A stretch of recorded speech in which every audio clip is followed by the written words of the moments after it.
Magandang araw! For today's video, magluluto ako ng pak na pakbet. At syempre, sasamahan natin yan ng boneless tinapang bangus. Diba magandang combination din? Buti na lang may mga supermarket dito sa Dubai na nagbebenta ng mga ganyan. O diba, parang nasa Pinas lang. Hindi ko alam kung magkano na ba yung ganito sa Pinas. Pero kasi ito nabili ko, kung i-convert mo, mga nasa 300 plus. So after maprito ng mga tinapang bangus, dito naman tayo sa pakbet. Ang isasahog ko ay itong liempo. Konti lang siya kasi yan yung tira namin doon sa ulam namin ng nakaraan. At dahil konti lang siya, hindi na siya nagmantika, kaya naman nagdagdag lang ako ng 1 kutsarang mantika. So parang ang nangyari, pinirito ko muna siya hanggang sa mag-golden brown, then nilagay ko na yung bawang. Then after ng bawang, nilagay ko na rin yung sibuyas, haluin lang na maigi hanggang sa mag-caramelize na siya.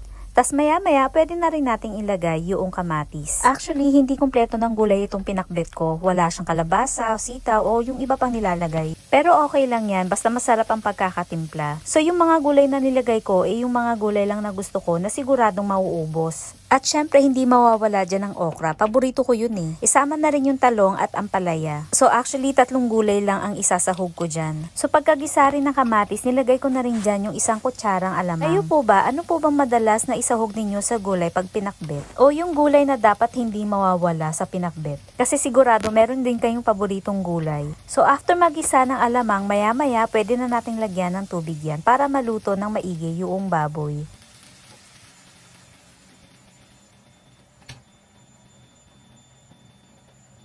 Haluin lang na maigi, tapos pwede na natin timplahan yan ng asin at paminta. Konti lang ang ilalagay nating asin since nalagyan na natin yan ng maalat na alamang. Pero mamaya, pag kulang pa sa tingin natin ng asin, then dadagdagan na lang natin. Halu-haluin lang, tapos takpan na natin yan. Balikan lang natin yan after ng 7 to 10 minutes. At i-check natin pagka medyo malambot na yung baboy. Since konti lang naman yun at maliliit ang hiwa, sigurado luto na agad yun.